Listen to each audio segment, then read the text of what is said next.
Hey, what's up guys? It's Kid up here, and in this video I want to talk about grid system, especially for dashboard. So a lot of projects that I work on with other designers, and many times I see that designers don't really set up a grid. Not sure why, but in my personal opinion, I think grid system definitely helps a bunch when you're working on a big project, especially a project with like 100 different pages, because without a grid system, it's just very hard to align your contents, making sure that everything is precisely aligned. So without a grid, you're basically just eyeing your content, and also for developer as well.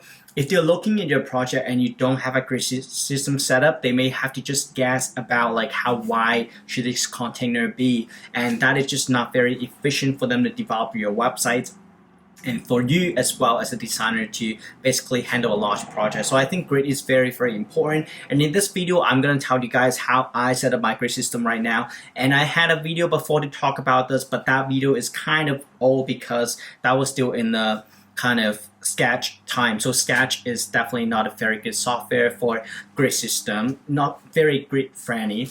So in this video, I'm going to tell you my updated way to set up a grid. But before I get into it, do you want to kind of give an overall kind of idea for what a grid is for websites? So if you don't know, grid on the website is usually divided by 12 columns.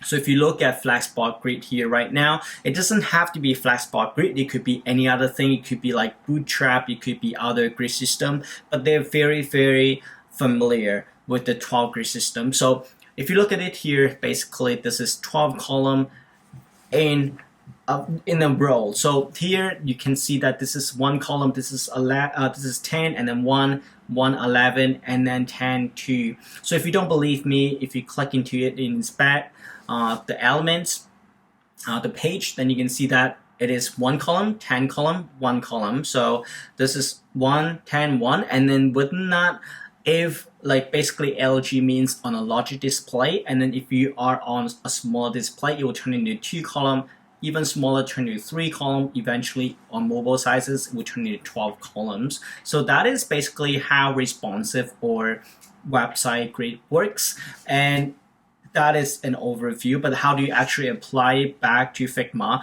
Before we go back, there's also another kind of concept I want to highlight, is a nested grid concept. So within the 12 column or like 7 column or whatever, in this case is 7 in here, you can still have another 12 column within that 7. So in here you have 7, nested within that is 9, and then 3. So if you don't believe me again, just take a look at that. Then you can see 7 as a wrapper, and then 9 and 3. So why does that matter? Because when we're working on Figma right now, you may have to understand all of this concept. If you understand how a website is developed, then as a designer, you have that in mind as well. So when you're designing your project, then you can already think about how developers are going to pick up your design. So that is kind of important as well. So first, when we're going back to Figma, so let's just create a canvas for us to work on. So right now, still very popular. People are using 1440 to create a canvas size.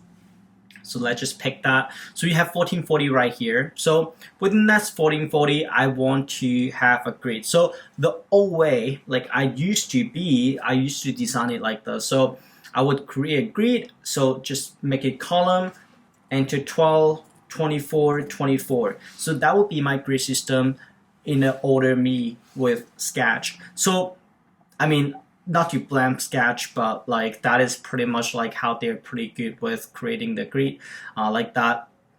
And then I will set up my grid like that, and then this will be my sidebar content using up the two column, and then so that will be my main container size like that. But you can see that if I'm sticking my column size or like my nav size to the column, when the page get longer, my nav size is also longer, and then when the page smaller, my nav size is also smaller. So that is just not very convenient when you're designing your page like that. So I don't really use this kind of method now. But like the way that I use it now is a lot simpler, or not a lot simpler, but it's kind of simple as well, not as kind of difficult as you think. So I'm gonna do it together with you guys. So let's just clean this entire thing out. blank canvas again, 1440. So the first thing when you're setting a grid is to think about like how wide do you want your sidebar to be. So for sidebar, let's say for example, my sidebar only has icons, so I may not need a very, very wide sidebar size, so maybe 100 is enough. But for me, like for the most part, I think most of the projects that I worked on, they have some content on the sidebar as well. So let's just give the sidebar, let's say like 240 for the start for this project, 240. So that would be our sidebar size. So let's just extend it. And this sidebar, it doesn't matter like if it's like wider or smaller, it just will stay the same width. So it's a fixed width. So good thing about Figma is that every single element on Figma, you can turn it into a frame. So let's just turn it into a frame. So after you turn it into a frame, you can add a grid to that frame. So in this case, I'm just gonna add a column. I don't need 5 columns within this sidebar because it's pretty light in the content side. So I just give it like 1 column. And then the margin again, 24. Gutter size, it doesn't really matter because it doesn't have any gutter, but I'm just gonna put it 24. Right, so that is my first frame. I'm gonna call this one a sidebar. Right, and then after the sidebar, we're gonna have the content area. So this is main content area. So I'm gonna call this again main content, right? And then within this main content, this margin size really depends on how wide you want your content to be. So some of the product, they don't really have a lot of content, so they don't need a lot of space like that. Then in that case, if I don't need a lot of space, I can adjust my margin size to be, let's say 200. So I'm only gonna work my content within this container size, right, for some websites. But for the most part, if you're working on a big dashboard with a lot of components, this may not work. So in that case, I'm just gonna give it like 24 back. So within this 24, again, let's say I have a lot of contents, right? So 1 column definitely wouldn't work. So I'm gonna give it like 12 column and then change the colors as well so that I know that I'm working on this one is the main content area. So that is my main content area right now. I have the big batch like that in here. We're gonna design it a little bit later, but just to give you an idea right now. So this is my sidebar. This is my main content area. Sometime you may also need a header bar as well. So let's just give it a header bar. Let's just move this whole thing over and then give you a header bar. So my header bar may be only 70 pixel, right? So I'm just gonna do that 70 pixel, my header bar. And then because I just said that we're gonna design it a little bit, I'm gonna give you a border down below. So a bottom border, a bottom border of 1 pixel. So that would be my border size, right? Kind of messed up my thing a little bit.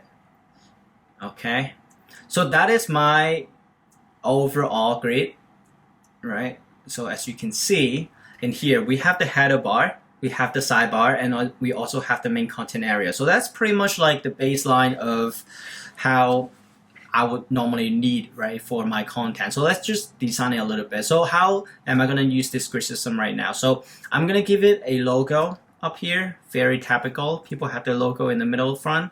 And then this product may need a search bar. So I'm going to put my search bar up here. So for search bar, I'm going to do a rectangle.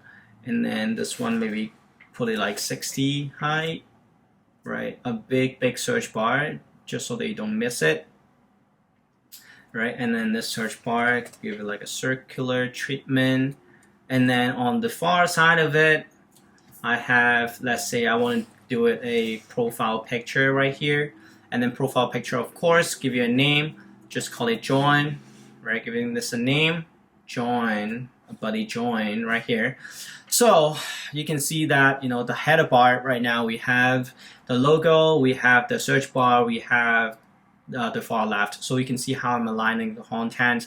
This one is using 4 column, 4 column, 4 column, right? So you see how that works now, right? So on this side here, the sidebar, again, I want to give it a, so I don't want my sidebar to be kind of filled like this. I'm just going to give it a stroke, right? I'm going to give it a stroke, right stroke border. So that would be my sidebar area. So for the sidebar, some sidebar may have icons, right? So my icon would be just sticking the side here, 24, right? Again, giving it 24. And then my sidebar will have some content as well. So item name as my content. And so right now you can align your content better. And then recently I'm very crazy with the auto layout thing. So I'm gonna put it into auto layout. So auto layout, and then I'm gonna drag it down below. Another 8, combine that as another auto layout. So with the auto layout, you can just quickly develop your website, like put in your content like that. Maybe 8 pixel is a little bit too small. Maybe like give it like 16, right, to separate out the side nav contents. But anyways, we're not designing the whole dashboard. So let's move on. So for the main content section, it may be a graph, right? So the graph, I want this graph to be, let's say 500 pixel. It's a big kind of metadata bar graph or whatever. So this graph, I'll put it like 24, right?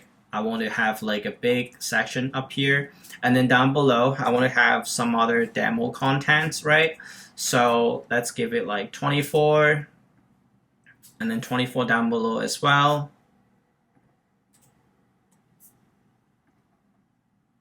I want to be pixel perfect, so I'm gonna nail every single pixel. So 24 to the top.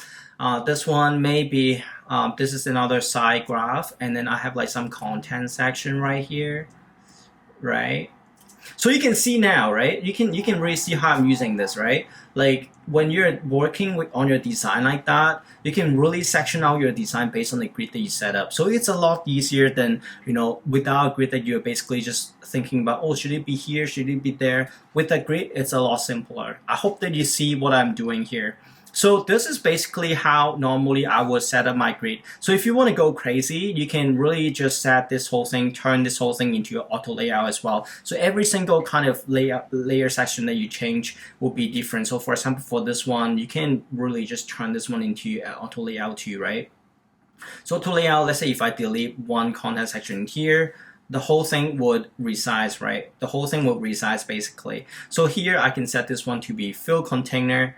And then if this one is gone, this one will fill it. You see how they're all stacking within the grid that you set up? You see what I mean, right? Like how they're filling the entire space, right? So this is really like how powerful it can be when you set up your grid correctly. So that is pretty much it for this video. I hope that you see kind of the benefit of setting up a proper grid system, and that is basically how I set up the base structure of a dashboard. So that's pretty much it for the video. If you like it, give this video a big thumbs up, and also follow my work on Dribbble.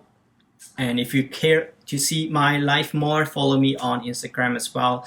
Definitely like the video and subscribe. And I'll talk to you guys next time. Cheers.